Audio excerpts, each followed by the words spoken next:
really hope I get my new computer soon because my laptop is begging for death every day. Noticeable. Kill me.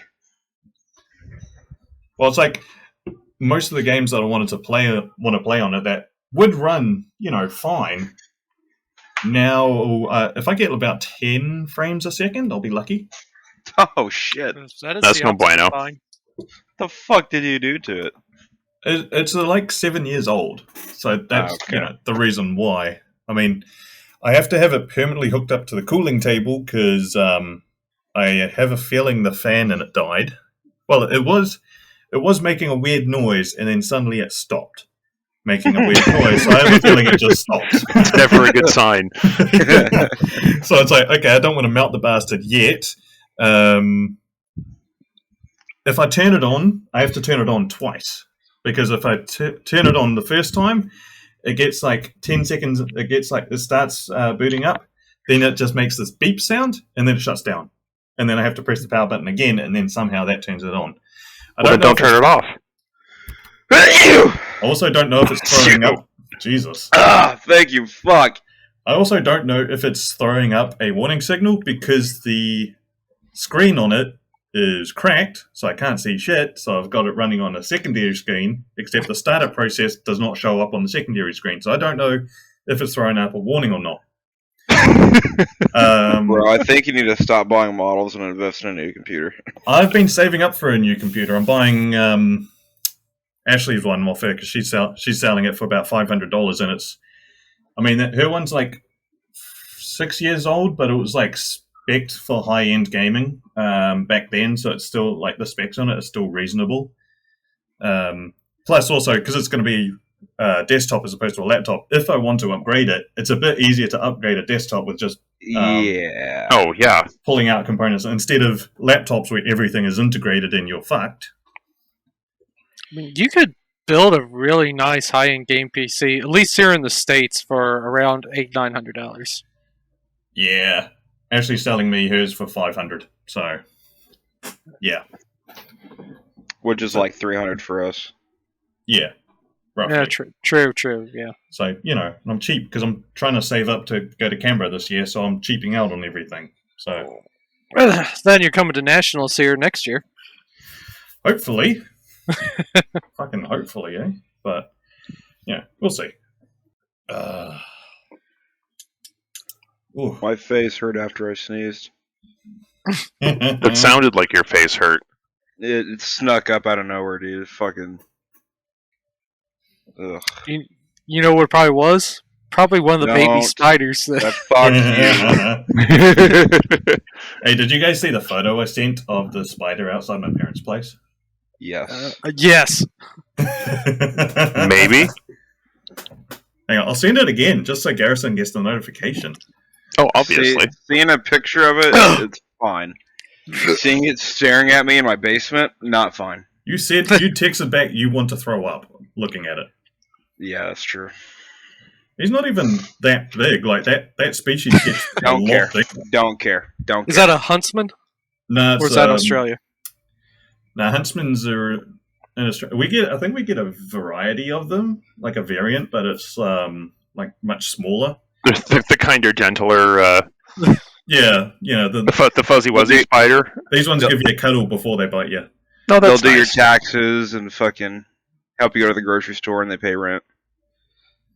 I always maintain, people will say, hey, you should get rid of the spiders in your lounge. It's like, no, A, they're flying crowd control, and B, I maintain whenever you find like 10-cent coin or something around the place, it's just them paying rent. So I think that's a big this one. species is I think we call them water spiders because they love living around water for some reason. Like these ones, they will crawl out of taps or out of like sinkholes because they just hang out there. Nope, that's cool. I'm cool. You keep those to yourself. Like I have had one where I was washing my hands and suddenly one dropped out of the tap onto my hands. That is unacceptable. Is that a brand new pair just unlocked right there? Fuck you. See, this is where you need that Flint, Michigan water that you can set on fire. We need that fracking water. My fucking mouth just got warm thinking about that. I will never forgive my parents for not taking care of the spider infestation when I was fucking a kid. I thought exposure therapy was supposed to work, though. Yeah. Not when you're a kid and there's like fucking 6 or 7 of them on you when you wake up. Maybe they just thought it was going to take care of you. Fuck, maybe. Shit. I don't know, We're man. That going guy through sounds a like lot a in you our family problem. at the time. Garrison, if you ever come to New Zealand, I'll take you to my parents' place where they keep the woodshed. When you go at night and you shine a light, all you see around the doorway for it and inside are just like all these little light reflections, and they're the spider eyes.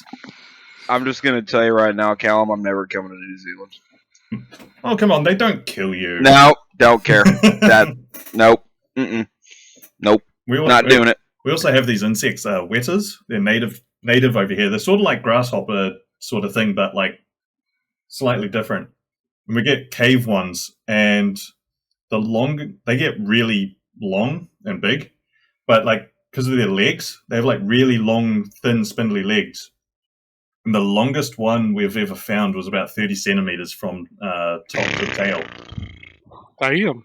Fuck. But they're harmless as well. They're actually cool. Although the tree wetters will bite you. Oh, no, that is unacceptable. What?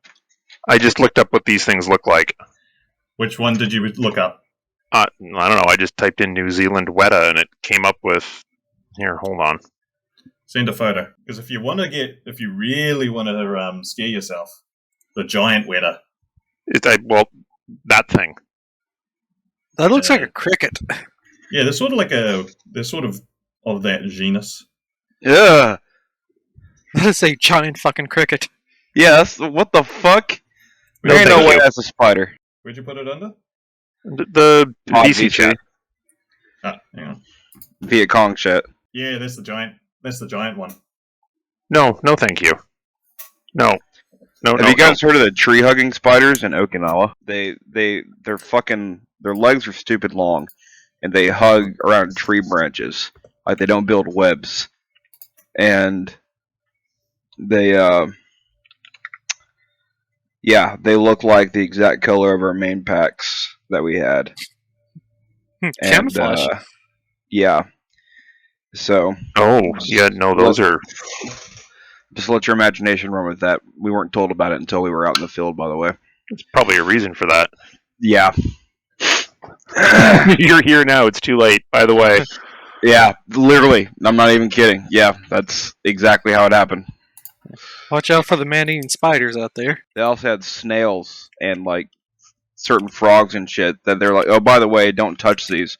Or don't, if you see one, let us know as soon as possible. Yeah, pretty much. Because they're all Like, super why? poisonous. Yep. Very. Like, there was a snail that the slime would kill you within, like, 20 minutes or some shit like that. No, thank you. A I was snail? like, why does that... Yeah, a snail. I was like, why does that exist?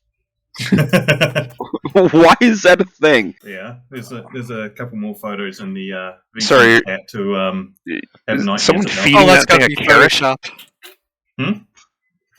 What the fuck? So the top ones those are cave wetters. So they got like the wetter is like they're very different between the species. So the cave wetters have got like really long legs and antennae, but boy they can jump. I just want to say that picture of the fucking Weta and the carrot. That's what Netflix sees whenever it asks if you're still watching.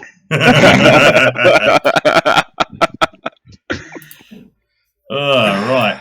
So we've been recording for like 10 minutes now. Reckon we should start. Oh, this will be a good cold open. That will be a good cold open. It's been a 10-minute cold open. Oh, right. So, on the 10-minute mark or thereabouts, welcome to the Micro Machines podcast. This week we are going to be talking about the kangaroo and not the Australian boxing fucking terrorizing, highly muscled rodent. Basically, that's what they are. Well, marsupial, but, they look like rodents. I call them T-Rex deer. Yeah. It's the animal that every American thinks they can take on, and every Australian and New Zealander knows, no, you ain't. False, we could do it. But we'll be talking about the Kangaroo APCs, hosted by Don this week. We finally managed to drag him away from the family with bribes. Hi, everybody. With bribes About of fucking silence. But before we get into that, we'll do a few introductions. So, as usual, you have me, Callum, the fill-in host, while Dennis is still away earning a living. Such a weird person. And I am sitting here with a very nice beer. It is called Bavaria, but it's actually Dutch. Imported beer, and it's my current favorite. And it's also super cheap. Hey, that's the best. Well, you got me, Garrison, out here in Kansas. I got me a pot of coffee. And, yeah, I hate spiders. You got me, Clint, in Indiana, and I have myself a Pepsi. Name myself a Pepsi. It's a wild cherry Pepsi. Ooh, fancy. Yeah.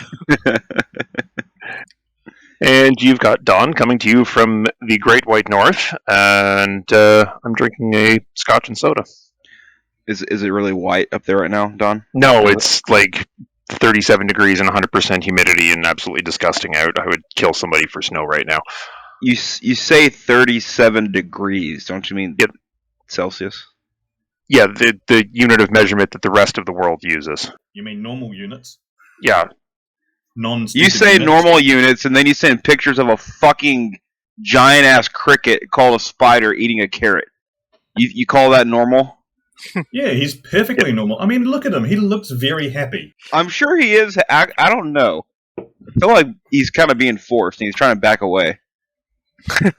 Actually, we're not going to expand on that. And you don't have to lie to us. We all know that you guys use both up there. Yeah, but it depends on what you're measuring. Exactly. Right? The temperature of my oven, that's in Fahrenheit. Temperature of my pool, that's in Fahrenheit. Temperature of the outdoors, that's in Celsius. Why? Why do you do that? See, well, that's where I got confused when I was in Canada. You guys change it up whenever you feel like it. Yeah. I got annoyed. Well, this is what happens when you have, a British mother and an American stepfather. Things get confused.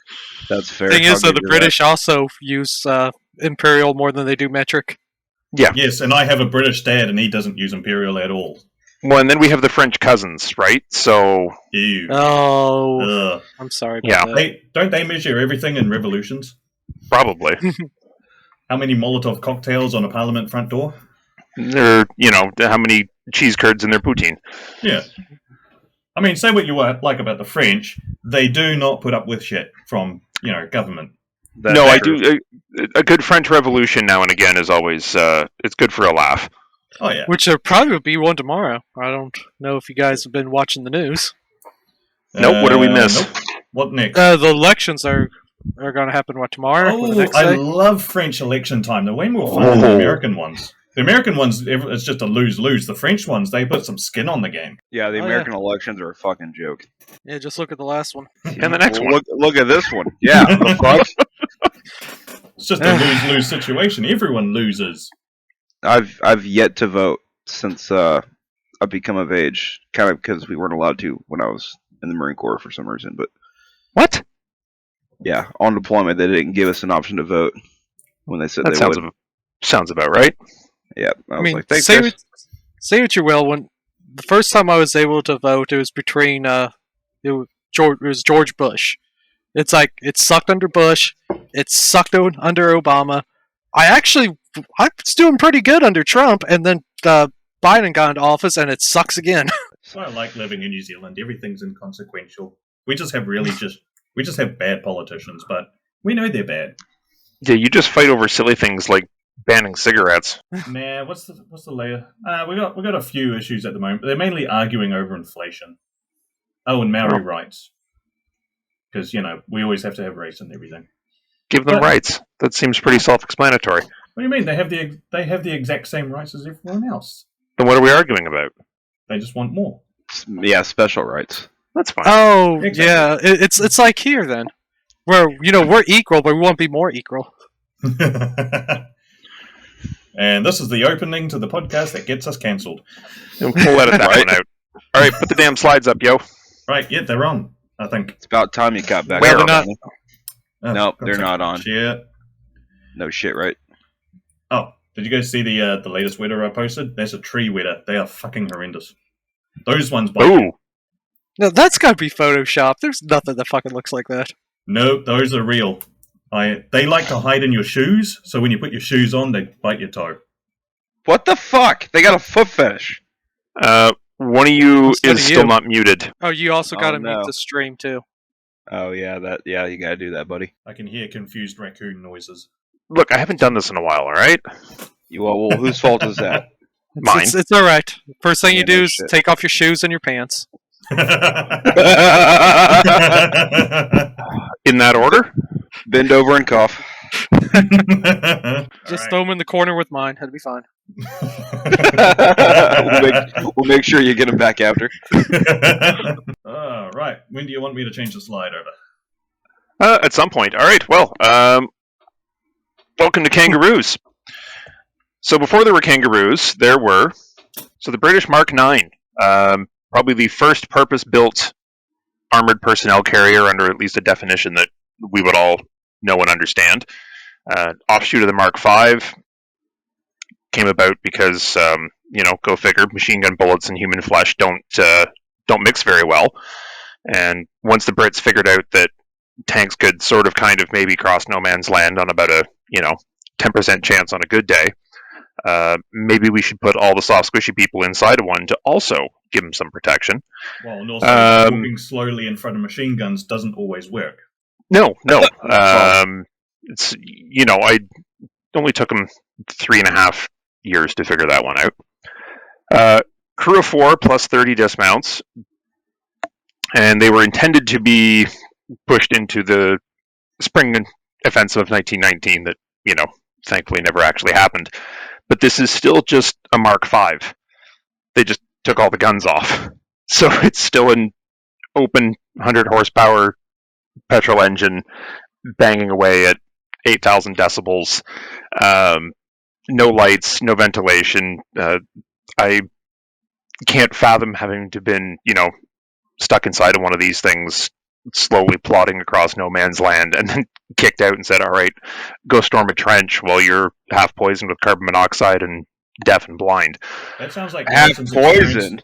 That sounds like Garrison's experience with sea stallions. Literally. Yeah. Some things never change. Bro, imagine charging a trench high as fuck. That's the only way you could get me to do that. Right? Maybe that was the plan the entire time. The problem is carbon monoxide poisoning is not a good high. That's just a vomit headache kind of high. Well, they're gonna die anyways, so they're just experimenting with what works best. That's it.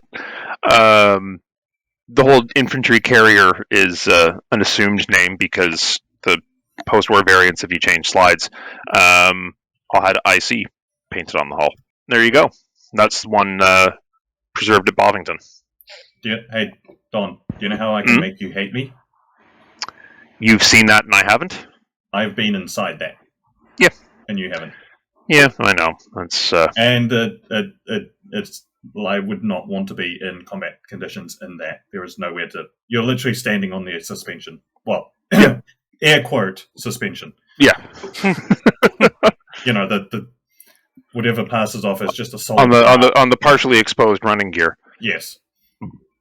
But can you picture that being, crammed into the busiest rush hour bus that you've ever been in, clanking along at half a mile an hour while the Germans are shooting at you? They did try and make this amphibious as well. Oh yeah, my God. I should have put the picture in. So picture this thing, but with what is essentially a downscaled grain silo bolted to either side of it. Or, Jesus Christ. Or reference the British World War I heavy tanks episode that we did. Remember we did that? When did we do that? Oh wait, Don wasn't there. Bite me. All right, moving on. I'm like a raccoon. Then nothing happened between 1919 and 1939 because, we're not going to go to war anymore. And other jokes we tell ourselves. Yeah, and, the Brits' wonderful cyclical 10-year rearmament plan. All right, cometh World War II, cometh the M3 and 9,000 flavors of German half-track. So they'll carry an infantry section, relative comfort, they've got good on-road speed, they've got half-decent off-road performance. Problem is they're made of essentially tinfoil, barely proof against small arms, no overhead protection, and, better than walking, but not going to be the most useful thing in any sort of real combat, but it's a beginning, right? Now, when you say the M3, is this the M3 Scout Car or the M3 Half Track? No, this would be the half track, and not to be confused with the M3 tank or the M3 helmet, the M3 grease gun. Is this the M3 medium or the M3 light? Yes. Jeez. All right, moving on. Floki, I put this one in just for you, buddy. Uh-huh. This one's got a captured French gun in it. That's not French. That's not French. That's a Dishka. That's a Dishka. That's a Dishka. I mean, have you ever seen French Russian fucking heavy MG soldiers wearing the fuzzy raccoon skins on their head? Or what is it? I just looked at the gun first thing. I didn't notice the soldiers around it. Actually, sure, it looks awful French, but yeah, it has to be Russian, I guess. That is a Dishka. Although, very, very heavy. Hey, look, this guy's brush painting. I wonder guys, what color he's using. I want see what standard is this? I mean, is this the proper like? Yeah, is that 4BO? Is that protective, or is it just green? What kind of varnish is he going to use? Whatever they found in the hardware store that hadn't been bombed out. Yeah. Okay, somebody chuckle at that. That's funny. A priest, a ram, and a prime minister walk into a workshop. Ba-dum-tsh. All right, so the Kangaroo, conceived by Canadian Lieutenant General Guy Simmons, results of heavy casualties during Operations Atlantic and Spring, which were sort of the initial phases of the breakout from the Normandy beachhead. Initially based on used M7 priests, because for reasons that nobody can explain, come D-Day, everybody ended up driving M7s, be it Americans, British, or Canadian, but there's no 105mm round in the Commonwealth supply chain. So it turned into a logistical clusterfuck, and basically as soon as everybody could hit the beach and get off it, the Commonwealth all switched back to 25-pounders. But now we have a couple hundred, surplus M7s laying it down, and General Simmons had a flash of brilliance and said, hey, we can put bodies in those things and maybe weld some armor plate to them, and hey, you, Canadian Army Workshop, get on it. So 76 of them were cranked out in time for Operation Totalize, which was the push through towards Calais and Falaise. If you move to pocket, woo! Normandy mentioned. Where did? No, it must be on the next slide. I got things out of order. Anyway, Kangaroos for Dummies. So, collective name for any vehicle conversion to an APC. We had priests, rams, shermans. You name it. Somebody decided to throw infantry at it at some point. Conversions were basically universal across the lot. Take out the main gun, rip out anything that wasn't absolutely essential, cram a bunch of squaddies in it, and not to be confused with the giant bouncing Australian squirrels. All right, here we go. So, again, first used August 6th during Operation Totalized, and if you look at the casualties below, it's a rough comparison between the divisions which were mounted versus the guys on foot. So 7 divisions involved in the assault, 3 of them were mounted, had 3 KIA and 68 wound versus 68 KIA for the unmounted, and 28 wounded versus 192 wounded for the mounted, or walking rather. So go figure, armor protection worked. All right, so as mentioned, Kangaroos came in all sort of shapes and sizes. Original based on the M7. They were good enough to at least retain the ring mount for the 50 cal to give some, anti-infantry and alleged anti-aircraft protection. And the fun fact about all of these ones is because they were literally field conversions. They were building these things in a farmer's field in the Netherlands. They started scrapping landing craft and broke-ass tanks for all the armor plate. So you'll see there's no real consistency in a lot of the plate and armor on some of these as you go through pictures of them, because they were building it out of whatever they had at hand. Scratch building. Yeah, literally. This is one-to-one scratch building. The Priest could hold, 10 to 15 plus driver in sort of relative comfort. In reality, it was cram as many bodies on board as you can. Hanging off the sides, sitting on the front. Yeah, and as you can see from these things, the biggest hassle was to debus. You had to climb over the sides, and that's about an 8-foot drop. Oh, so a broken ankle at the same time. Yeah. Better duck and roll, Very Bubba. nice. So, version number 2, based on surplus Ram tanks. So, for anyone who doesn't know, the Ram was a early war attempt by Canada to produce a sort of native medium tank. They were based on the hulls of the M3 Grant, because we were already producing those with a custom cast top that you can see. But by the time the development phase got through, the Sherman had basically been decided on as the standard, and we stopped producing them and moved on to the Sherman. But there was a few hundred of these things that had already been made. And Sherman on top. What's that? I said Sherman on top. Oh, obviously. But anyway, these things were sort of relegated to training duties in the UK. They converted some of them to prime movers. And with the success of the Priests, which were pretty clapped out at this point, we started converting what are essentially brand new tanks over in the UK into APCs. Nice thing about the Ram is it's now only a 6-foot drop, but you still got to climb over the top. Still no real overhead protection. If you were lucky enough to be inside a Mark I, you can see it's got the weird pre-war extra turret fetish still happening. I love the extra turret. The extra turret looks better than the ball mount they made. I don't disagree, and honestly, in this role, it was probably actually more effective. I also saw one of those in real life at Bovington and touched it, so... Yeah, well, go touch grass. Rather touch the ram. I have a restraining order now. Numbers are really hard to come by because, these were all sort of post-factory conversions, so there weren't great lists or anything kept, but I figure probably about 500 or so were converted by the end of the war. But that's probably going to include some of the other conversions like the prime movers and the Badger flamethrowers. Stuart Kangaroos.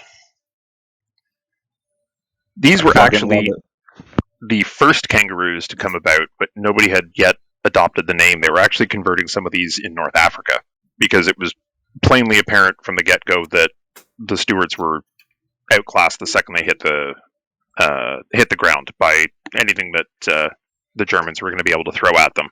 Although the British and Americans still really love to use them anyway. Well, they're useful, just not as tanks. So the Sherwood Rangers did really good with them. The British really love the Stuart. Then again, you're giving them something that isn't a Crusader. Yeah, well, anything is better than a Crusader. Even though any port in a storm. Even though I love the Crusader, just because of its looks, it was not the best. No. So advantage, small size, low silhouette, zippy, great on narrow terrain and uneven roads. So they did excellent work in Italy. Downside is you're fitting maybe 6 guys in it. So these were mostly used and converted by armored divisions so that the infantry regiments that were assigned to them could have a little more mobility other than just trucks and Bren carriers. They're a bit Yep. Good. Good. Oh, I was going to say they're probably a bit more suited for scout units in reality than main force. And I mean, they did convert them into a actual reconnaissance. Oh sure, yeah, and then there's well. the actual recce version on top of it. What do they call them? The T8 reconnaissance.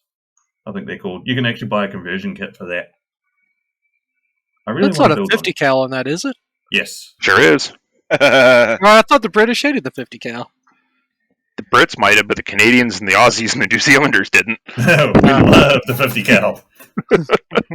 I mean, as a carrier, you got a 50 and a 30 mil and a 30 cal in the hull. Yeah. That's quite a bit of firepower. Oh yeah, it is. Yeah, I think I brought this up in another one, but Canadians in particular were notorious for trading the Americans cases of whiskey for 50s, and basically strapping them onto Anything, mostly solid surface. If it would take a half decent weld, it would end up with a 50 on it.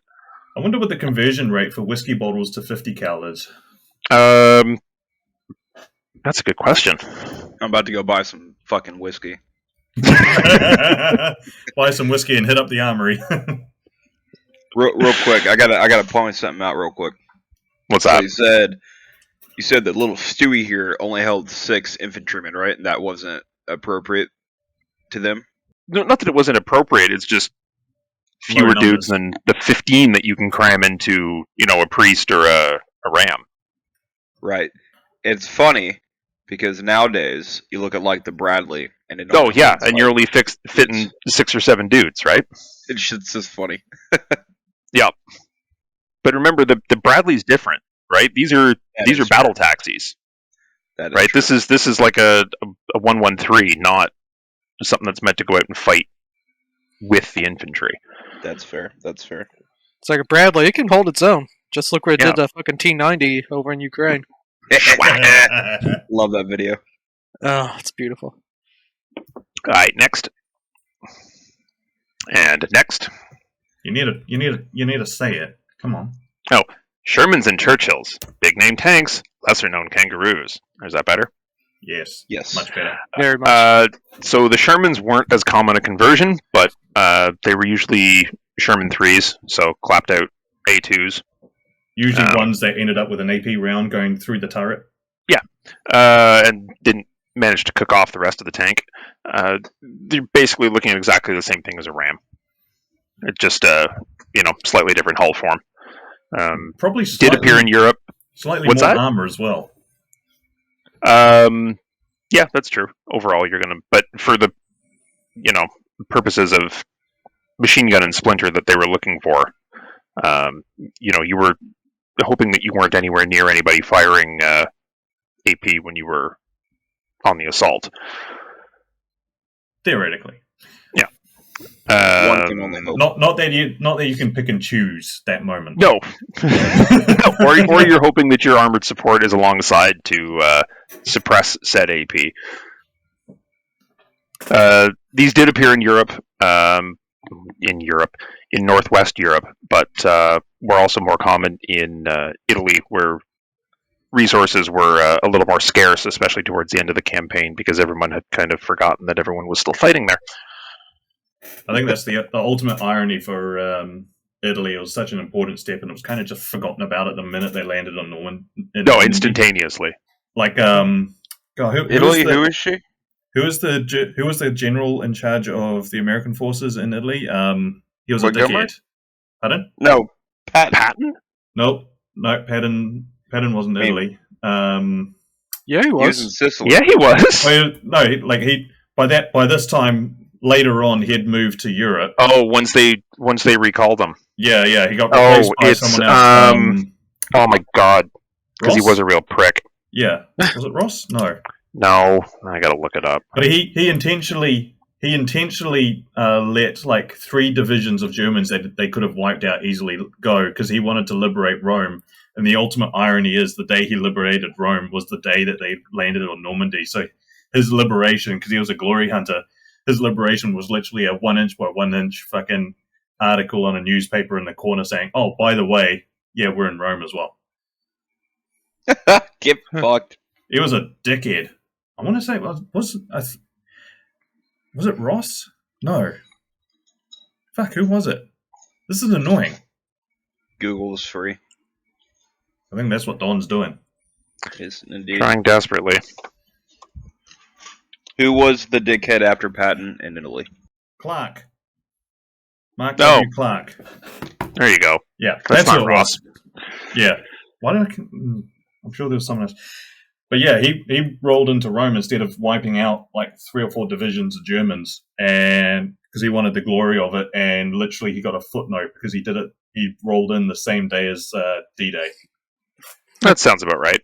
Yeah, apparently he was Fucking not idiot. too happy about that, but fuck him. Anyway, And Churchill. last but not least, the Churchill. So, despite the great bulk of these things, there was only enough room for 8 infantry and 2 crew. What the But- fuck? Oh, it's low to the ground. yeah, Yeah, like, it's high low to the up. ground, it's got doors on the side, and it's got 150 millimeters of frontal armor. Yeah, So, Fucking A. and also you could go wherever you wanted because the Churchill could climb anything. like a mountain goat. Yeah, And actually, of all the conversions, these stayed in service with the Brits until the late 50s when Saracen finally came around. Oh, really? Then, they were never actively deployed anywhere, but in theory, they were still even converting these post-war. So they didn't use these during the war at all, then? No, they were used in limited numbers. Like, they were used during World War II, but even post-war, they were the only one to sort of remain in service. Oh, okay. I mean Like, the Canadians kept a couple of Rams around for a little while, but they didn't last because parts and availability and massive demobilization. they might have used them like at the very early Korean War. I 'Cause couldn't find any record of them actually being deployed. Yeah, because I know the British still use the crocodile in the Korean Yes. War, but yeah, they probably use them probably as more training, to be honest. I would think so. Which would be a shit ton of fun rolling around in a kangaroo Churchill. But again, even to the very end, nobody figured out how to put a roof on these things. So, At least a cope cage, man. one nicely lobbed Grenade. Stelhead Granata, and And actually, game over, man. when you think about it, the Churchill is probably the most suited for it to have a roof because you have the doors on the side. Sure, and it's all flat on top, and Yeah. just a canvas tilt. The steel plate would have done great. So the Cromwell Ooh, Speedy boy. doesn't exist. Oh. So, despite what Callum has said, I can find zero evidence that any of these were actually converted into Kangaroos, and it seems like they're basically being confused with Crusader hulls that were converted into prime movers for artillery. My own speculation is basically these things were too new, and there was no rationale to rip the turret off a perfectly good and reasonably effective tank to turn it into an infantry carrier when you've got clapped out Shermans and Churchills and Rams that will do the job just as well. So if anyone can prove otherwise, I'd love to see it, but I got nothing. I will say, It'd be like that. Could you imagine removing the turret off a Cromwell, knowing what engine they have and how fast they could go? That amount of weight taken out, that bitch could probably hit about be a 80. rocket ship. Yeah, Like imagine a breakthrough of that. With just you got like a couple squads in there, just breaking break through sheer inertia. Yeah. I mean that's proper blitzkrieg right there. Crowd to be taking notes. Right? So Kangaroos in the wild. Oh please, the Germans couldn't make a transmission good enough to handle that speed. Oh God, Fair. So as Callum has already rubbed our faces in, this is the one from Bovington. I don't know why I titled this Ram 2 because it's clearly the early Mark 1 with the turret, but just ignore that. Weren't there like early Ram 2s that still had that turret on it? That's another episode. We've actually done that episode. Please reference. Like I said, that's another episode. You know what I've just noticed? The fact that in the turret, the Garrison, sanding. Sorry. Naughty. The 30 cal actually can move. It does have traverse within the traverse. Yeah. Because I'm 99% sure that was just a brute force turret. Yeah, I think that's right. That's a hand spin, and that would you would have big shoulders and arms after working that one. Well, you'd have to, or dislocated shoulders and arms. And this is the First Canadian Armoured Carrier Regiment Memorial in the Netherlands. Very nice. Which I didn't actually touch on the slide. So there was 2 dedicated units during the war that were converted or created for just operating the Kangaroos. So there was 1st Canadian Armoured Carrier Regiment, and then the Brits had 49th Armoured Carrier Regiment. 1st Canadian Armoured Carrier was stood up sort of from the ground up using a hodgepodge of personnel, and 49th was converted straight from 49 RTR.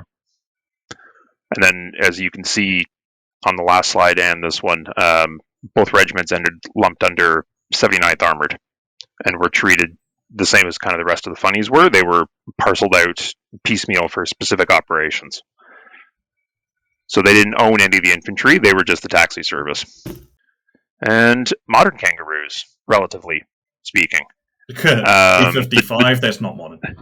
Like people say modern tanks, like, T-55 means it was built in 1955. Post-war. I gotta say, it does slap, though, in an APC. Oh, fuck yeah. Right. That kind of actually looks good. So, as usual, the Israelis willing to operate anything and everything that has a running engine. an even number of wheels and a running engine. Have converted T-55s into, I'm going to massacre this Hebrew, but Azacharit, I guess. And you can see that ski ramp thing poking at the back. That's the hatch that pops up to raise the height of the door frame so your infantry squad can pile out the back. Now, Genius. This is a totally unrealistic photo. Tanks never get that standy or mounty. Like, no, never. Oh. The crew chief would never allow that. No, they've clearly been like throwing buckets of sand on this to exaggerate. Utterly ridiculous. I will say I do love this little bit of streaking right there. This it's beautiful. Corner here is just oof. If I could emulate that one day, I'll be happy.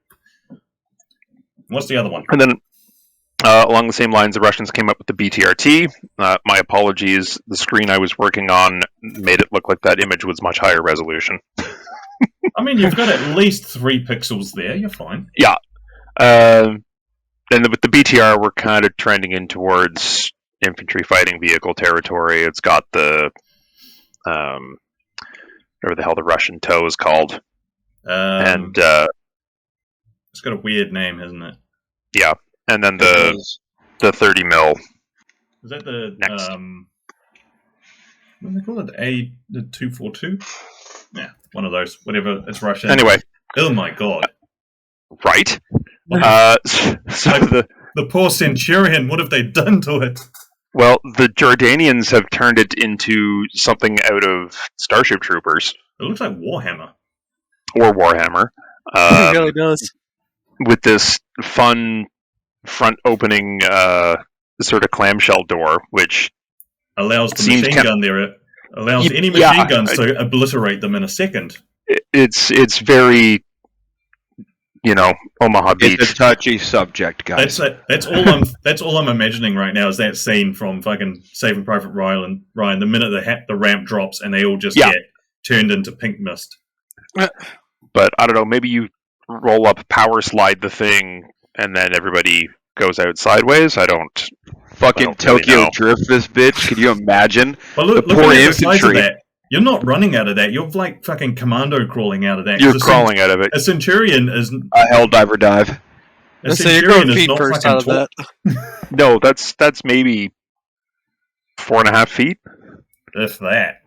Yeah. I don't know. The Jordanians aren't exactly known for being smart. Well, I wasn't going to go that far, but constant warfighting prowess, perhaps. I mean, starting wars, yes. Finishing them, no. Now they sound like the Italians. tagging along. And then, as usual, the Israelis, God bless them, have taken another pile of scrap parts and turned it into a Warhammer. This reads more Warhammer to me. I mean, this one, okay, that is Centurion as well, I think. Yep, no, it is. Yep. What are they? Are these the side skirt holders? Yeah, why they kept them, I don't really understand, but yeah, that's there to hold up the skirts. Weird. This one looks too 80s science fiction. This one looks a bit more appropriate. Yes, but again, you're still clambering in and out over the top. And in true Israeli style, it has at least 2 machine guns, and one has to be a 50.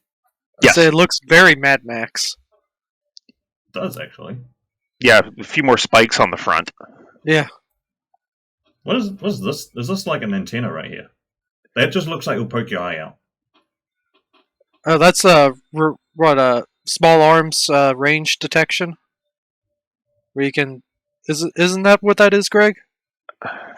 Where they can triangulate where. I have no idea. Pretty sure that's where they can triangulate where incoming rounds coming from. I mean, I'm pretty sure you can have the same effect when just watching them like hit the ground next to you. You can probably figure out. I think they're coming from that direction there. Is that a wire-guided missile coming towards us? I don't know. We have to wait for another one. Well, the trophy system hasn't gone off yet, so not sure.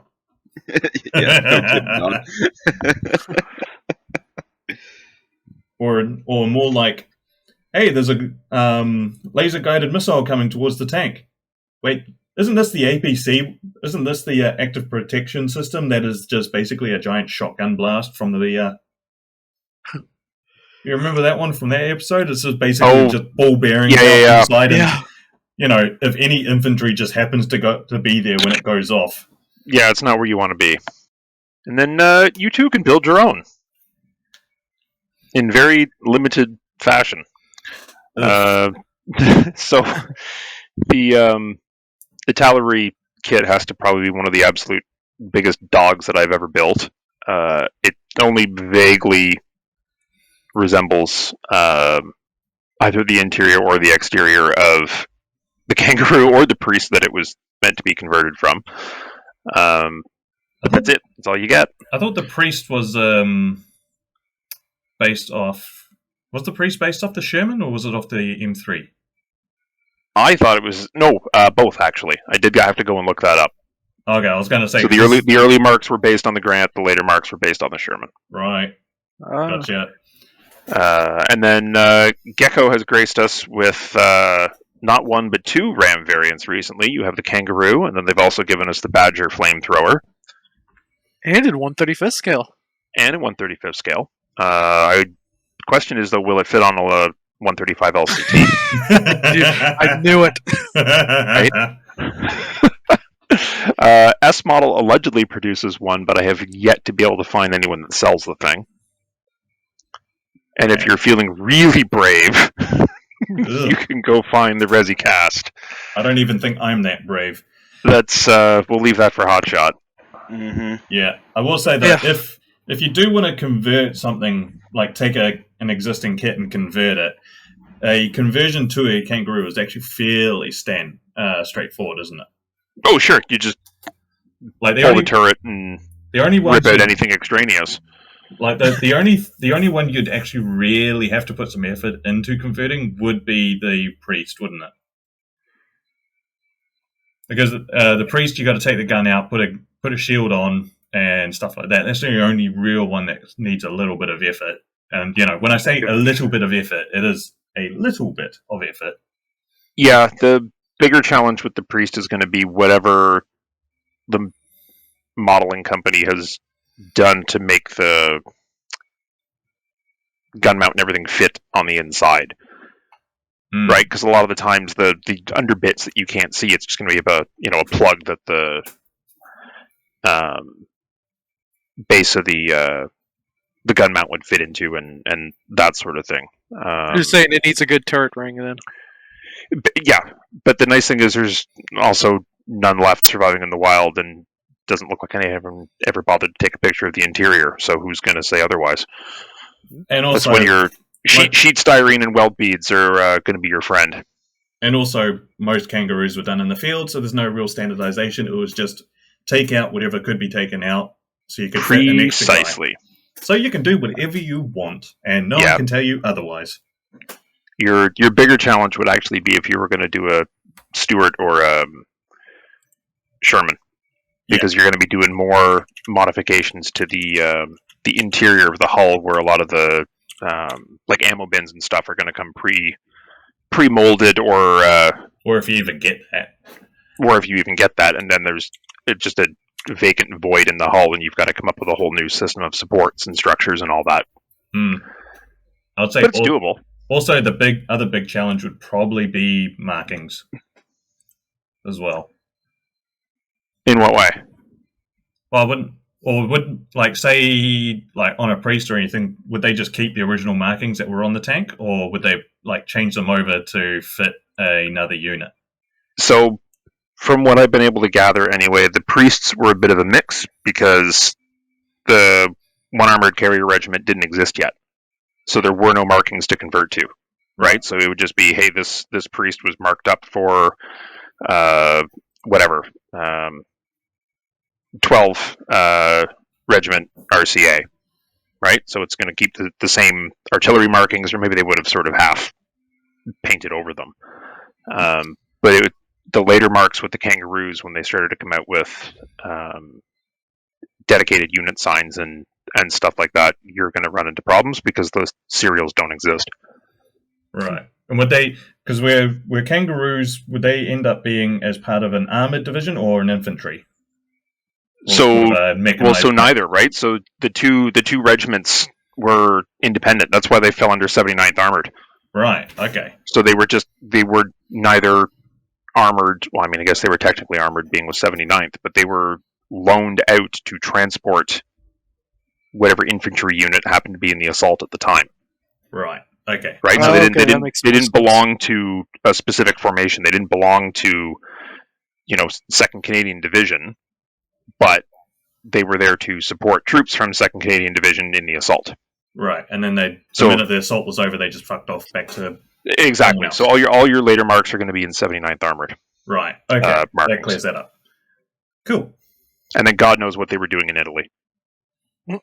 Probably because they were converting and using them in Italy as well, and they kept the priests a lot longer than they did in France, but there was no sort of centralized formation that was manning them or responsible for them. They were just being created by units in the field.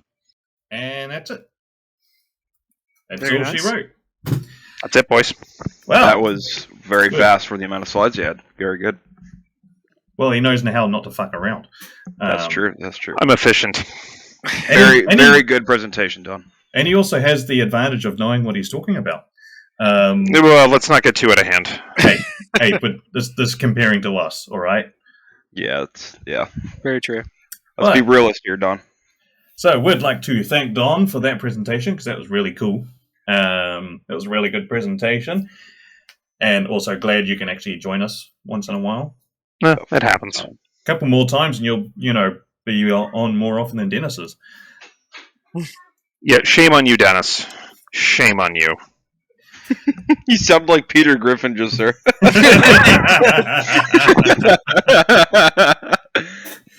All right, so we are going to have a brief intermission. Then we're going to be back with the usual metabolics, that is being hobby news, whips, recommendations, all of that stuff. So we'll be back in a sec.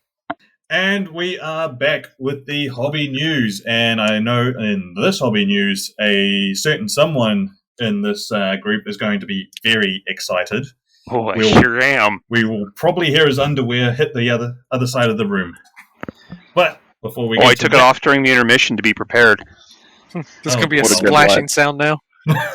We're just going to hear a waterfall. Ugh. Right. First up, though. From IBG in 70-second scale. they are bringing out this one. They brought it out before, but this is a new part, so it's an upgrade. A 90-53 90mm Italian anti-aircraft gun.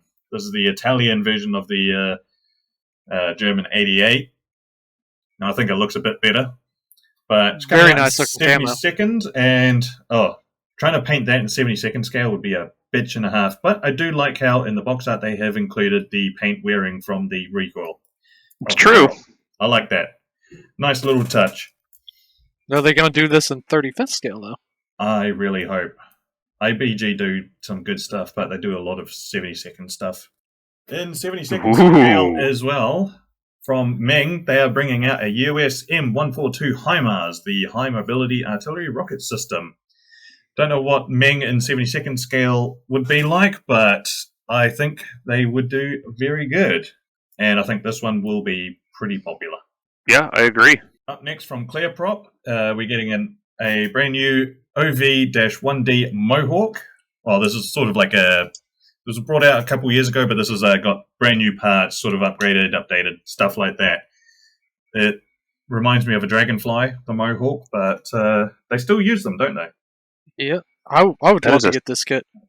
I really like forward air control stuff. Yeah. I think, and also being Clearprop, it's going to be a great kit to put together, right? Yeah, sign me up. It's 72nd, I believe. And here we have the waterfall. Yes. So, mama. From Ace, we are getting the half-ton light truck 4x4 Iltis and with medical mission kit. So this is a Iltis ambulance, which we just heard Don's reaction. We know exactly how he feels about it. Yeah. I wish they would hurry up and come out with the stuff to make them Canadian. Is this is a German one, isn't it? This is the German version. The in the grand scheme of things, the details are pretty minute, but they exist. What's the main difference between a Canadian and a German one? It's all little things like the one commits war crimes, the other one doesn't. Used to. Well, yeah, used to. There's that. The locations of the slave input for the 24 volt power. Some of the badging on the grill, although they took the Volkswagen badge off this one anyway, it seems. The bumpers are slightly different. It's all little things. Easy conversion. Yeah, it would be nice. But either way, if someone offered you this kit, you would not turn this down. No, in a heartbeat, I'd build it. And I held off on the first one because I wanted to kind of see what was going to be forthcoming. But this one, I might go ahead and pick up. How good are Ace models? Never built one. I don't know. Gotta be better than Road. They look decent. Good Jack built one. He said that it was all right. I wonder how they would model the. You got the fabric doors. So that was the one big disappointment from the first one that came out. Is the soft top looked an awful lot like a hard top. They just didn't quite have the detail in the fabric. But right. How can you model that in plastic? Like you almost have to go and scratch the doors out of something. Yeah, like they'd have to be molded with the wrinkles and all of that. Which you could, but it's doable. But it's still static. Yeah, right. It's always going to look like plastic painted to be a fabric. It's like a hard top or a soft top on anything else, right? On a deuce and a half or a Bedford or anything.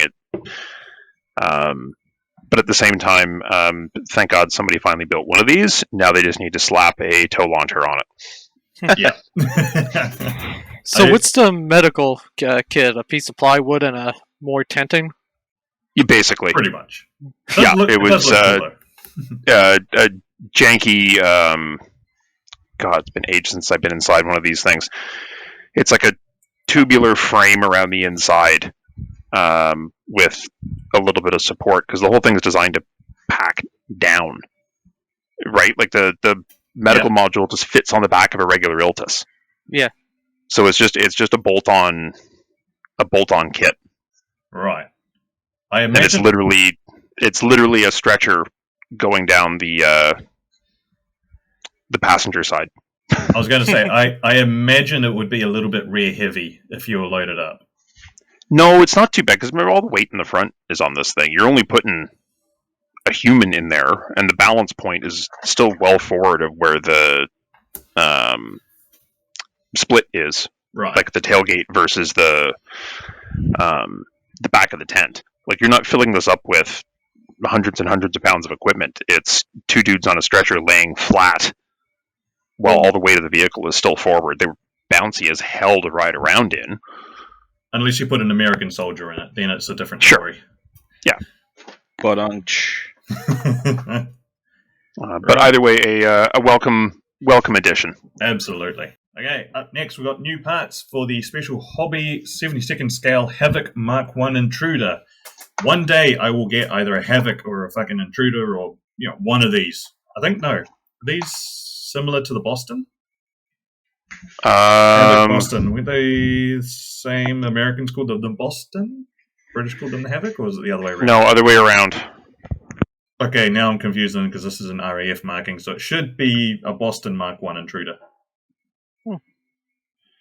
I'm confusing myself. Either way, they are a very cool vehicle. Yeah, and... so Yep. Havoc was the American name, Boston is the RAF name. They've just screwed up either the title or the box art. I think they've just screwed up the title, so yes. Yep. Yeah, so technically it is a Boston Mark 1 Intruder, something I would love to have because they look very, very cool. Okay, real quick from Hobby Boss in 48 scale, a Panzer IV. Boo! And from Trumpeter in 16 scale, a Tiger 1. Boo! Dustwerk in 1/16, bringing out a German cavalry division, Florian Geyer. Gay name. Also boo. Geyer. But it's German No, guy that on a shit's gay horse as in fuck. 16th scale. That's dumb. You say 16? Yep. Fuck.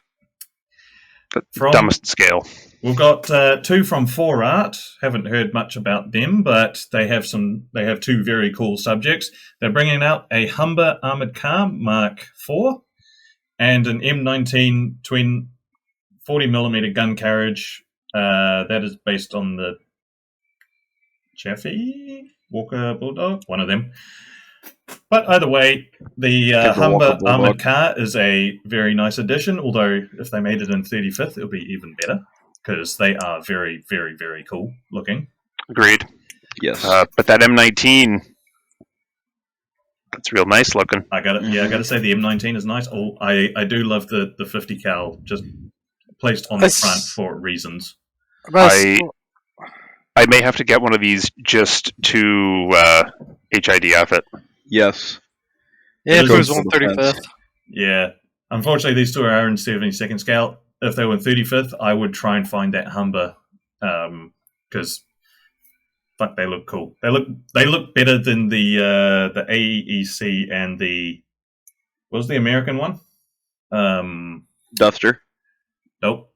Talking armored cars here. Which American one? Fuck. Staghound? Yes. Yeah. No. Yeah. I think the Humber looks better than the Staghound. No, Staghound. Agree to disagree on that one. Okay, you can be wrong. You can be wrong. I will. I'll be the verdict here. Let me see. All right, you search them up. Staghound. Ugh. Thank you. The Humber looks like a box with wheels.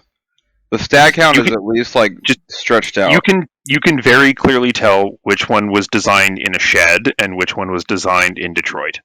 No,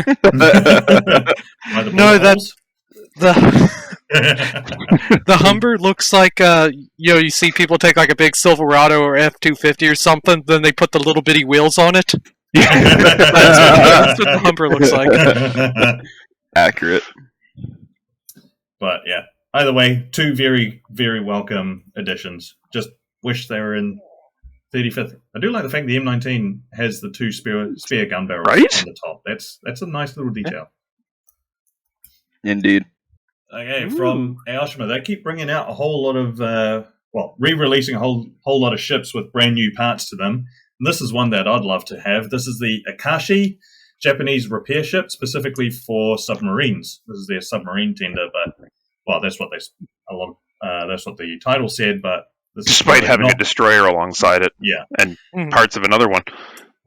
No, I think that's just is that? No, that's a bow. Missing a bow. It's just a barge, isn't it? Nope.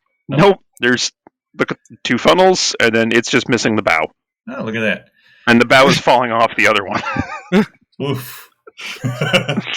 Okay. The front fell off. Yeah. What happened to it? Well, the front fell off. I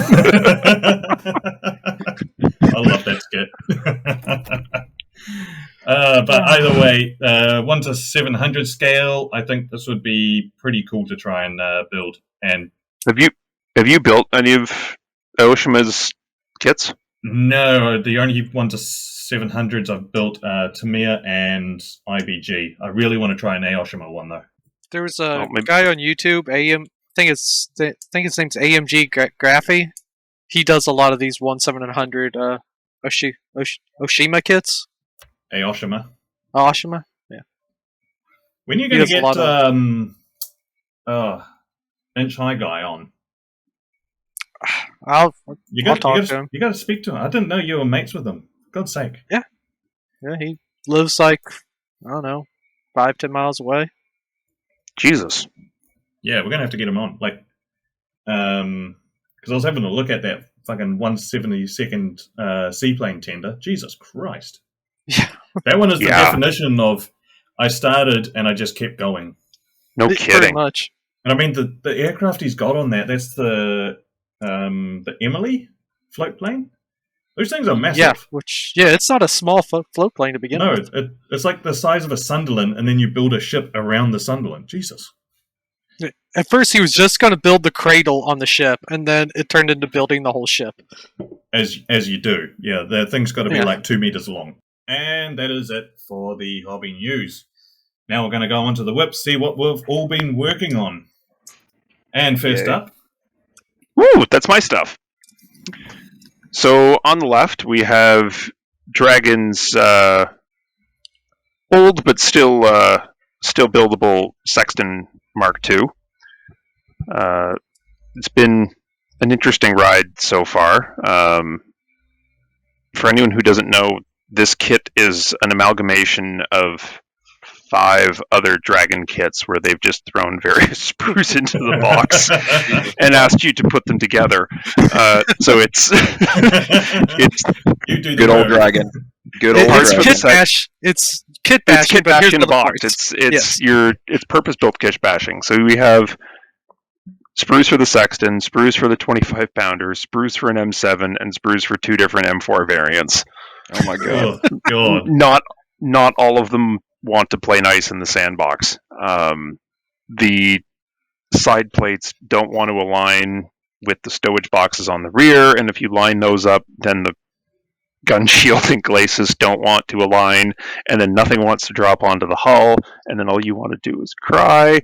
But it was a good excuse to take a crack at weld beads, which I absolutely loathe, and they actually turned out half decent, so we'll see where this goes from here. I've just got a quick question. This middle bogey, is it supposed to be backwards? Oh. Like this one in the middle. It's like the return roll is facing the front. Nope, it's sure fuck. Are those glued on? Don, just have it sitting in a blast crater, dude. You're good. Are those glued down or are they just dry fit? No, they're glued on. Well, at least you're not that far into it or anything. Fuck. My life. You're stressed out, the raccoon. Fuck my life.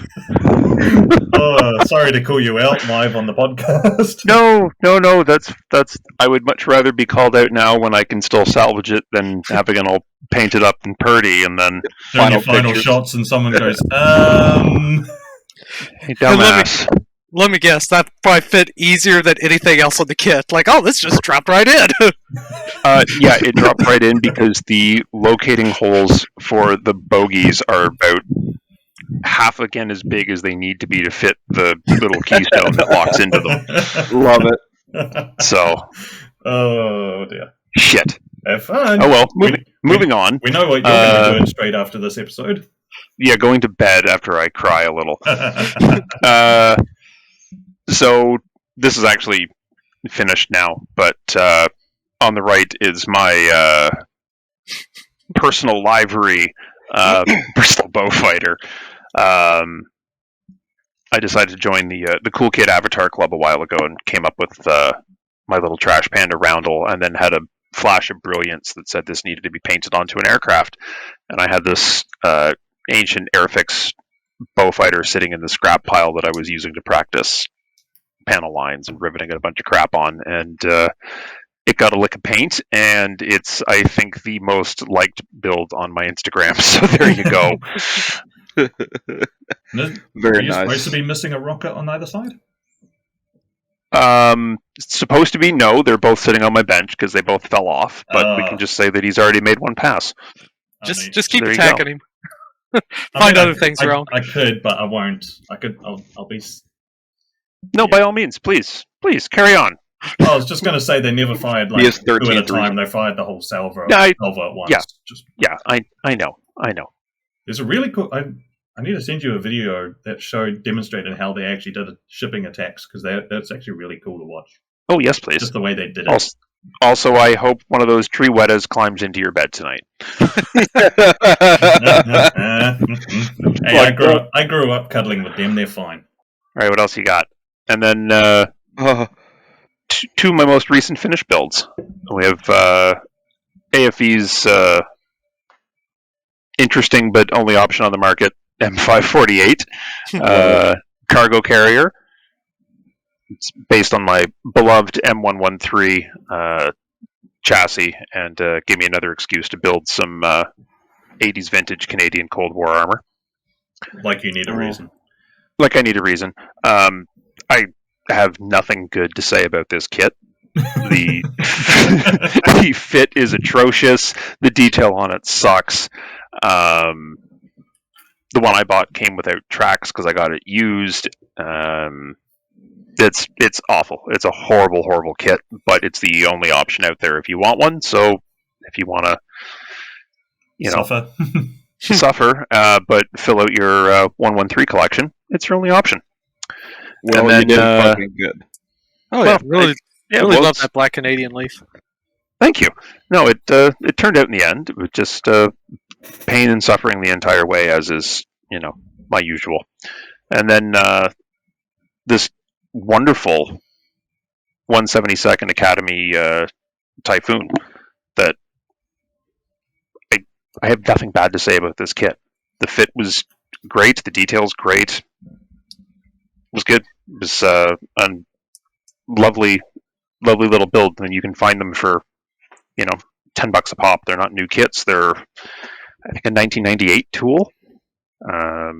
So anyone looking for a what's that? That line of Academy 72nd, the old school 90s ones, they're actually really good. And if anyone looking for a cheap and cheerful 172nd aircraft build, go grab a pile of these things. I'm looking forward to the other two I've got in the collection.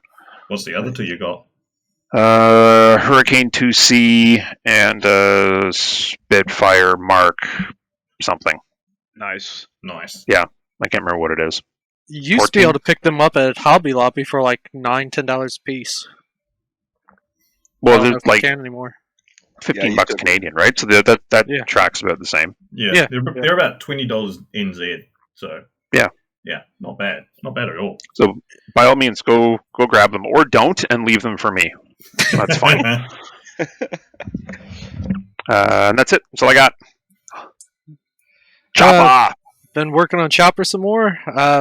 Top photo is the right leg all dry fitted, and then the foot shell with the battery box dry fitted to it. And then the picture on the right, that is the left and right foot drives assembled, which Chopper uses 24-volt Razor scooter motors to get around. Good. This is insane. It is. I can't wait to see this. And it's this? Huh? Have you 3D printed basically everything that isn't the mechanicals? Yes, everything is 3D printed. The gears are 3D printed. of course, you got the scooter motors. They're not. Sure. There's some bearings, 3mm, 5mm bolts, and then if you can see the one on the right, the one that's mostly black on top. Okay, it's got a Vex Omni wheel in the back, but the reel in the front, that is 3D printed and flexible TPU. Cool. So, What a time to be alive, dude. This is I know. wild. So, how? I know you're building it to like 1-to-1, but how tall are these things in real life? Like they're like 3.5 foot, something like that. Like they're the size of a small child. Oh yeah. I mean, Chopper's smaller than Warwick Davis fit inside the original R2, right? Like this is. yeah. Chopper's smaller than R2, but Chopper's still probably going to be like 2.5 to 3 foot, and then R2 is like nuts. 3.5 to 4. Yeah. I remember Adam Savage was saying that, when they built the original R2 and stuff like that, this is before he did, but he met the guy who built it, and he was saying, that R2 back then was very basic, and then they met people who built their versions of R2, and their R2 versions were so complex and complicated, and they're going, well, we're going to need your advice on building the next one. Jesus. Yeah, like people outside the movie were building R2 droids 1-to-1 scale, and they were more Replicas. complex. Huh. Wouldn't even call it a replica, it would be an upgrade. A lot of things people don't know. It's like, and if you watch Mythbusters, you're probably aware of it, but Grant Imahara, when they did the Phantom Menace, it's like he rebuilt the original like R2 and everything, and then he built his own, and that's the one that you see in the movies. Yeah, that's right. That's fucking sweet. And he also built Grogu, I believe, before he died. Yep, Really? and did he do? Was he part of BB? What's the rolling one? BB. BB-8? BB-8. I'm not sure if he had anything to do with that. We can all But hope. I do know that Grogu, that's like the one that's like all robotic and moves and everything. It's like he did build that because they take it around to like children's hospitals and stuff. Yeah, Cool. That's right. Yeah, What a good guy. yeah. So sad he died. It is. So sad. And so young. His legacy lives on, though, so. All right, so this is one of mine, and I can confidently say I fucking hate the color blue now. So this is my Martin Mariner that I've been working on. I've got the two-tone blue scheme for the US Navy. However, the mid-tone blue, I kind of need to change it. It's a bit too blue and not enough grey. But I'm going to do that later with oil paint. I'm just going to put some light grey dots onto it and basically dot filter it to just try and bring a bit more of a grey hue to it. So, and also probably do that the same with the upper blue. Just give it a little bit of a dot filter. And also you'll notice the left wing is a slightly different blue to the right wing. That's just because I was experimenting one on the other, and it's not too noticeable now. In photos, it's a bit more noticeable, but yeah, it's not too bad. It had a ring replacement. Yeah, it's got one side's got new panels. We'll say that. Battle damage. Yeah. Well, I've got to do the chipping now, so this is all unvarnished because because it's got chipping fluid. Although I'm not sure how well the water's going to penetrate through because the paint has had quite a bit of time to cure, and the longer time paint has to cure, the less abilities you have with activating chipping fluid. But we'll see how I go with it. Because then, I'm still in the paranoia phase of there's no varnish on it, and the enamel paint is still quite new, so I still risk of putting fingerprints into it if I touch it too much. So Gloves. Mm-hmm. Even gloves will leave a mark. Oh, that's fair, yeah.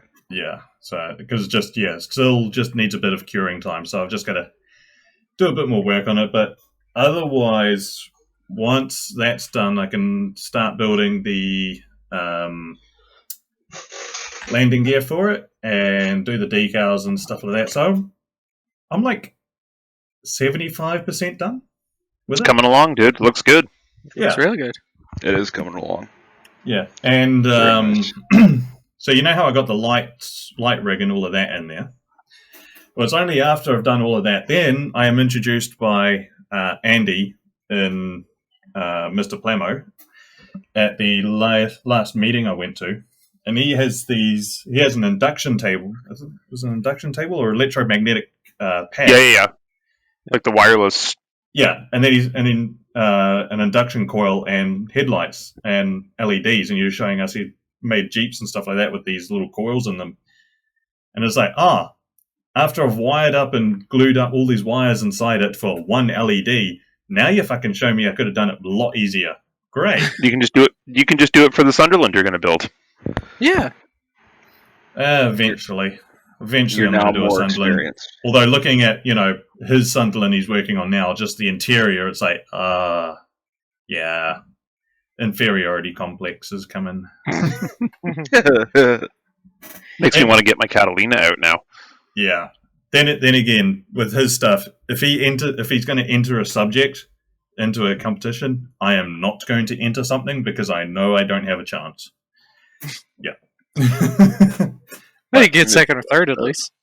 Yeah, it's like, it's one of those, I guess second's nice.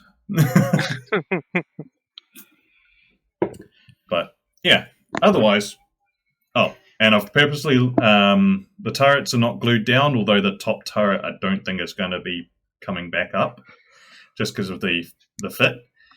But I don't mind that. The tail turret does need to come out just because it's got a lot of masking tape. I haven't put in the front turret because it's a design, because it's a ring and it's a ball turret basically.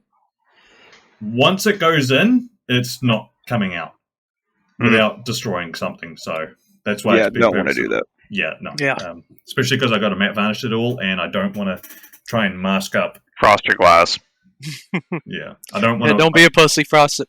I don't want to mask up a clear ball, because that's just a pain in said balls. Yeah. But otherwise. And so so recently I joined the Auckland IPMS club. Even though we talk shit about IPMS, the Auckland guys are pretty cool. They're not USA. Lucky. And we are doing a Roy Cross memorial build because we can. And he actually died recently. So if anyone who's not familiar, Roy Cross was one of the main artists for Airfix back in the day. And Airfix released a book of just his artwork. And it's like... Oh, cool. Yeah. And it retails for like $150. It's a massive book. Holy shit. Oh, not Yeah. cool. Yeah, that I don't have. That's the not cool part, but...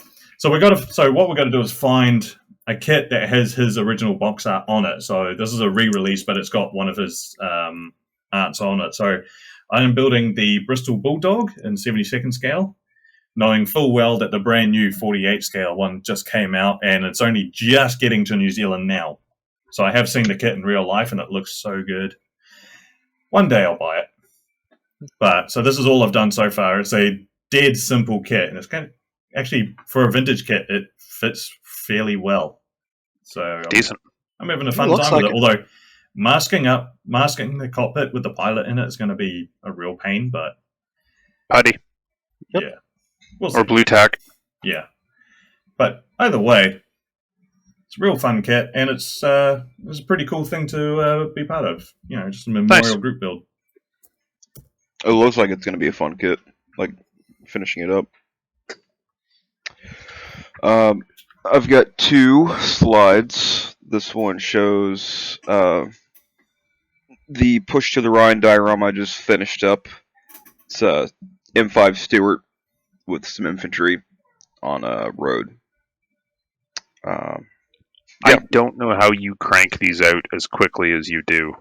To be fair, I took a break from this one for like 2 weeks. 2 weeks, he says. Yeah. and last night I did a lot of work, or the night before last. My key is working night shift, so when I'm off of work, I have like 8 hours just by myself. So I work I just night watched. shift. I don't crank this stuff out either. Yeah, no, I also Well, I work mean, look at nights, Chopper. and I mean, I spend my entire weekend by myself, and I don't get through that fast. Well, I don't know what to tell you guys. Well, you go to play hockey or something, so. Well, you say play. I don't really play hockey at the moment because I am too broken for it. But Now, I actually co-coach and just get to boss people around. It's way more fun, actually. there you go. Oh, there you go. Yeah. Garrison, I gotta say, having watched you from basically day one of this hobby until now, your figures have come so far, dude. These are Oh, definitely. awesome. Yeah. thank you. Thank you. I appreciate the Like, it. not that the Shadowing rest and of your stuff highlights. hasn't, but I think something I've been trying to really work on is it shows, man. Looks good. Mhm. yeah, like that M1 rifle. I really tried getting a wood grain on it, and it's easier to see it in person than that picture. No, you can see it, man. It's Yeah. It was I didn't realize how easy it actually is because I tried it when I first got in the hobby, and I was like too impatient and didn't know what I was doing. And from then compared to now, yeah, definitely, I appreciate it. Got the Ukraine war diorama coming along. Jesus. Yeah, this massive fucking thing. So, starting on the top left, got the actual base down. I need to go out tomorrow when it's gonna be decent and collect like some leaves and other ground shit and crunch it all up. Go around the base. Oh fuck me, goddamn. Ooh, should be. Classy. Thanks. Have fun editing that one, Callum. No, I'm not gonna. No editing whatsoever for that. Then I worked on making some wooden churchills with barbed wire that are going to be destroyed from the blast of the artillery. And yeah, once I get that ground, like the ground leaves and shit down, then I'm going to add the different grasses onto it. And then from there, it's like finishing up the trench, like painting the fucking what are those called? Tarps, and some wood. Then on the top right, got all the figures minus like 5 of them that are already on the base or in the vehicles. 33 in total, which was crazy. Jesus. Yeah, that was a bit insane. Then below that, I got some accessories. I got to paint up like mortar, fucking rifles, extra mags, ammo boxes, packs that are going to be strung out throughout the trenches. And then I need to get a photo etch FPV drone. Because I have one guy. If you look at the top right picture, there's one guy with his arm sticking up. He's going to be back by the mortar, gesturing up towards a FPV drone, which the passenger seat of the Humvee has a computer. And I set you can't really see the figure, but I set him up to be controlling a drone. So Cool. Nice. Neat. fun stuff. Still gonna go with the idea of taking a picture from like the top down and putting that on the screen in the Humvee. No, it's all glued up now because I test fitted it, and you literally can't see it. It'd be pointless. Okay. Yeah, it's so dark in there. Like you have to shine a flashlight in order to see like the figures, and with all the weathering I did on the windows, it's even then it's like really hard to see it. Yeah, fair Oh yeah, enough. and IPMS judges they don't carry flashlights or anything around. Yeah. Mirrors. Oh god. Well, it's all gonna be glued down. So if I take this to a show to get judged, they can suck it. But yeah, Very no, I'm cool. very excited. Very excited. See, what you need to do is you need to hide a T-flash in the base, and then if somebody goes to like lift up the Humvee, it sets off the T-flash. beep beep beep beep beep beep beep beep. No, this the other day I did a test fit of some figures in the field, and I got super excited because at first I was like, God, the base looks so barren, just being like mud. But once you fill it up, Yeah, but once I fill, I mean, it's accurate to the late winter, early spring time frame I'm going for. Which, I mean, when a place is hit by so much artillery, it just turns into mud.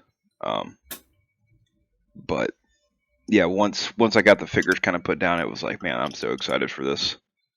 Nice. Very cool. All right, now it's for our new segment, the book, movie, documentary, YouTube recommendations. What have we been watching recently or in the past and think people need to know about? First up, Books. So I just finished both of these in the last week. On the left, we have Gwen Dyer's Canada and the Great Power Game. For anyone who doesn't know, Gwen Dyer is probably one of the preeminent Canadian military historians. He's been writing for decades, has a huge wealth of knowledge, and has served in the U.S. Navy, the Royal Canadian Navy, and the British Navy, I believe, at various times in his life. So he speaks from a position of knowledge. This one addresses sort of some of the myths that have been built up around Canadian military involvement and power in the 100 years since the start of the Great War. Highly recommend this for anyone who is interested in Canadian military history, especially because it may sort of change your viewpoint on some of our seminal events. But anyone who's even just interested in sort of the geopolitics of that 100-year span, was a very interesting read. And then on the right, by the Monty Python Michael Palin, it's I guess a biography of sorts of a great uncle of his who served and died in the First World War, and it's Michael's sort of journey through the timeline of his short but very, very interesting life, and sort of discovering a side of his family that he really didn't know anything about. What are you two giggling at back there? You didn't hear Callum pissing? I thought that's what that was. I thought it was too. Mute button, man. You got on to me for the one time I forgot to mute when I sanded for like half the podcast. But you just took a fucking fat piss. Yeah, and we are not redoing this part of the segment, so have fun with that one. Don't worry, I can edit it out. Let's say you got all 4 channels, right? You can just mute yours. Yep. Oh, that is true. Yeah, I can do whatever right. I want, remember. Next. I forgot to put a little YouTube in here. A couple of YouTube channels that I've been binge watching recently, and actually a couple of them more long term. This is my most recent hyper focus. MRE Steve 1989. Yes. So Steve here spends inordinate sums of money purchasing military rations from wherever he finds these things, and then reviewing them on the internet, up to and including eating Civil War era hardtack, sea rats from the 1950s, and everything up until modern times. And only twice in the almost decade that this channel has been running has he actually gotten sick, and they were both off of in-date modern rations. Imagine that. Yeah, one of them was off a PLA Navy ration, and one of them was off a Ukrainian Armed Forces ration. Damn. So, it's like you can't look away. I don't know how to describe it. It should not be this interesting, but it is absolutely captivating. Now he has had to choke some down before, but yes, yeah, but they haven't killed them. Yes, yeah, these aren't enjoyable experiences necessarily, but in terms of being like actually laid out sick, it's pretty impressive. I think I saw one guy. Do you guys on YouTube see Nick Ortiz? No. He tried a British one, and everyone said, because in the British one you get a dal curry with it. Everyone in big capitals says, "Do not eat the curry." It's like you will be sick. And You gotta pay for curry. a lot of British guys said, yeah, you don't eat the curry out in the field because you only have, 3 pieces of toilet paper for the day, and that's not going to last.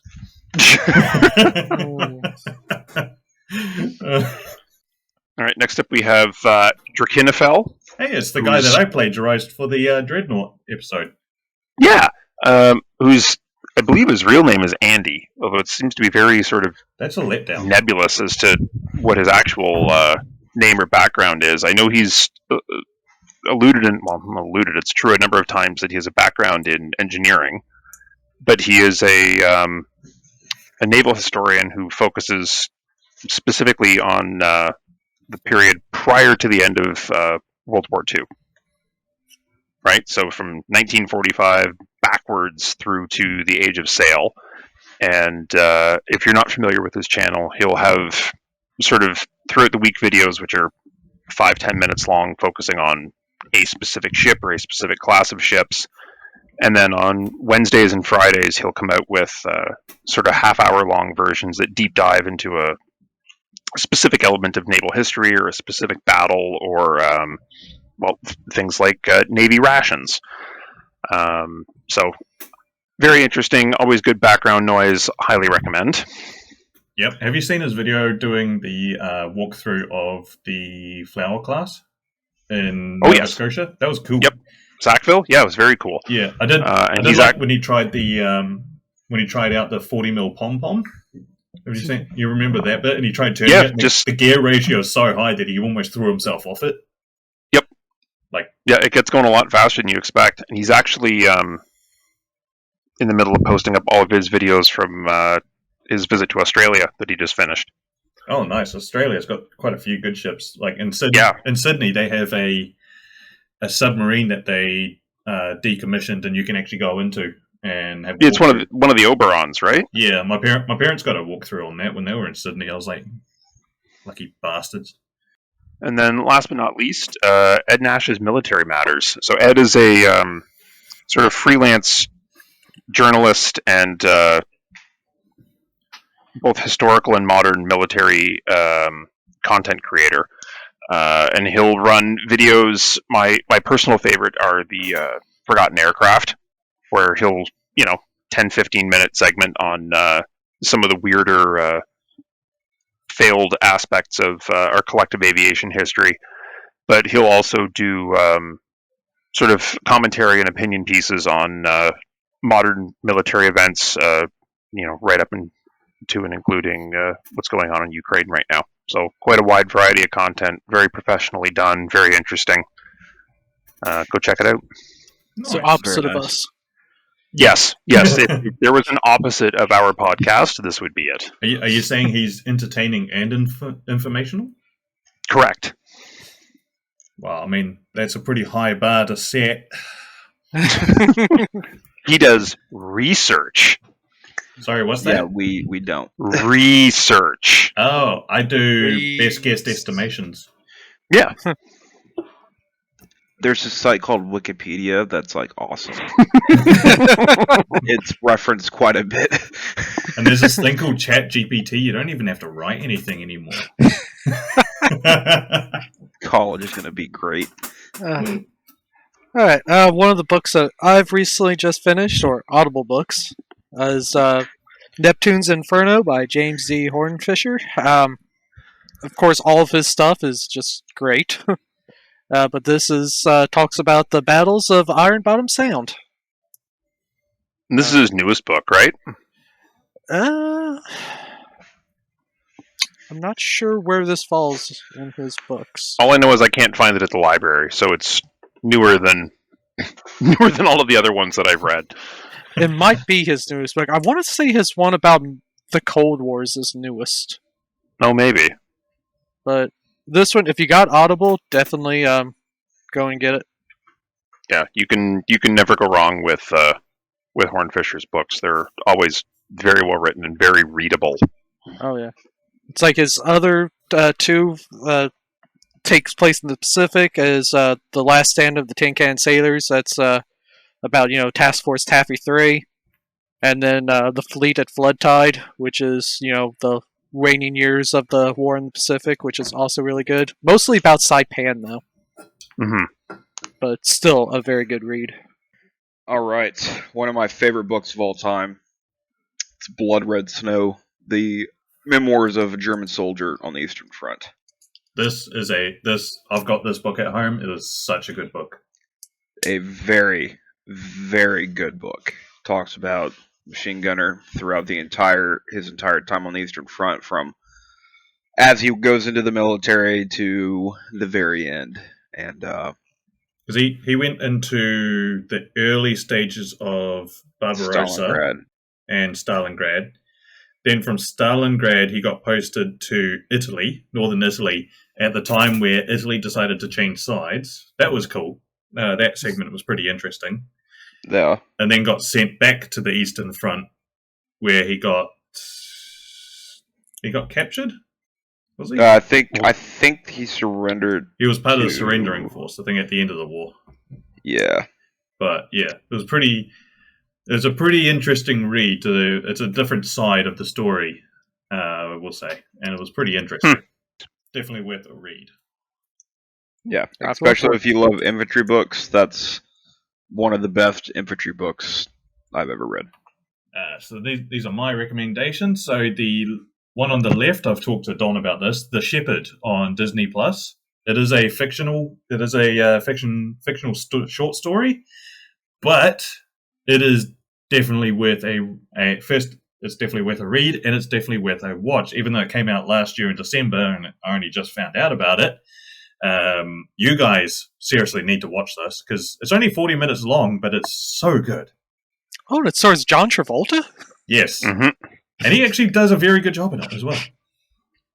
I will say. He does a good job. And also, the whole thing, like most of the program is set inside a vampire jet. So, and they use a real vampire jet, believe it or not. Cool. Yeah. I have to look for it. From what I read and heard, they for the exterior they filmed a British one. The interior they had to use a New Zealand vampire because that was the only interior they could get that fitted the mark. So they actually got the right interior mark right as well. So probably borrowed it from Peter Jackson.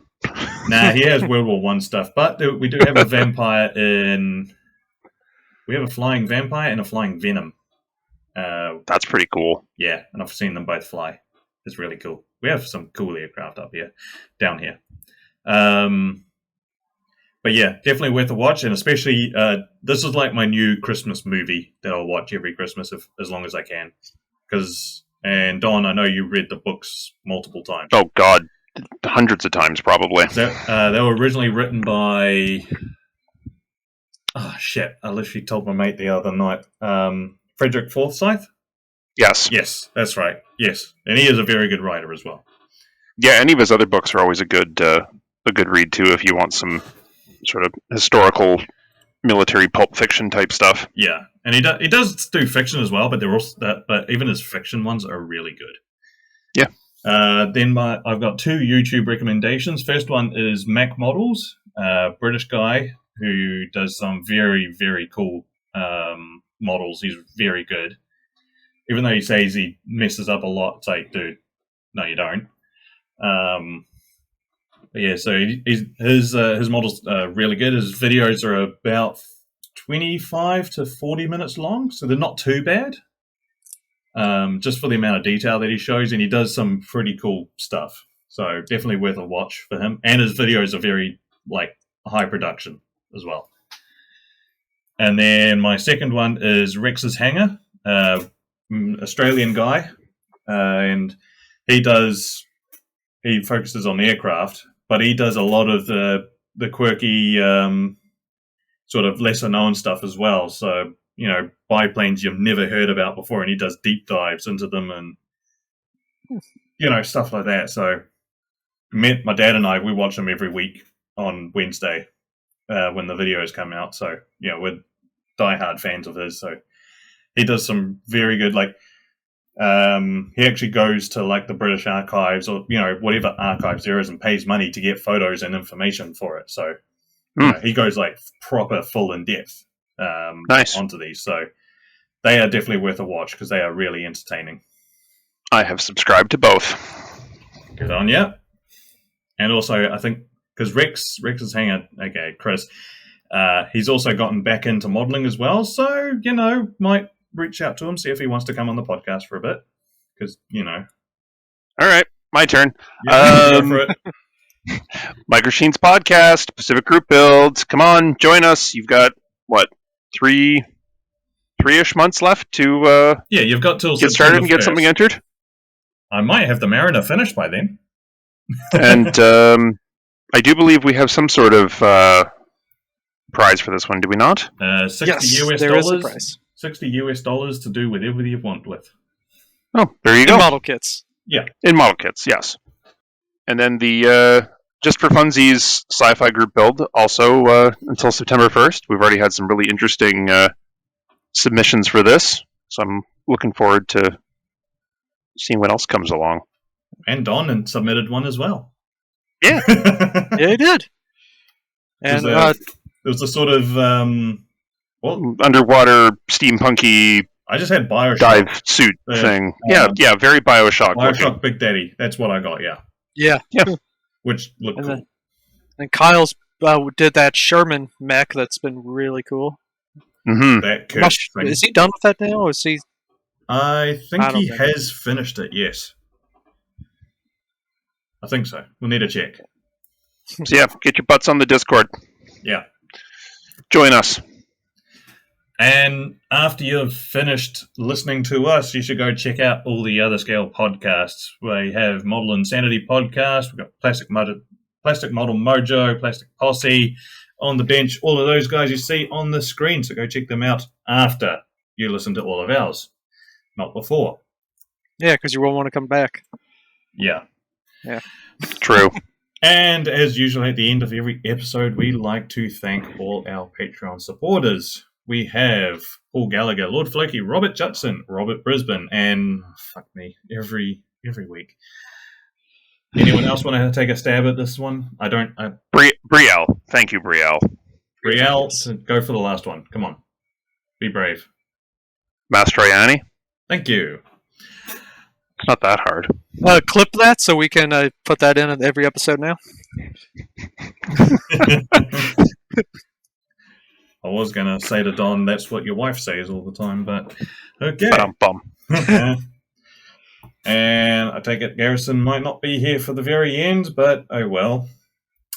So, we have come to the end of the episode. Does anyone here have anything else they want to say before we close out?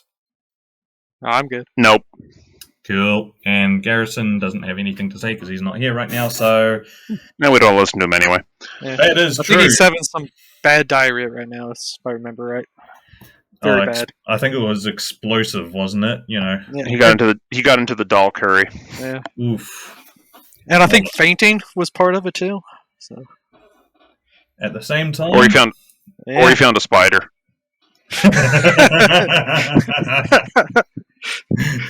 No, I don't think he found a spider because we didn't hear any screaming. that's True. Have to go upstairs to get his wife to kill it for him.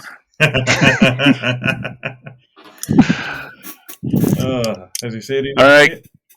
Good night, kids. All right. So, if you have made it this far, which most haven't, you have been listening to the Micro Machines podcast. We would like to thank you for joining us for this episode. And you will catch us next time where we talk about something in not so great information with what we think is humor. Until then, we will see you then. See ya. Bye for now. Bye.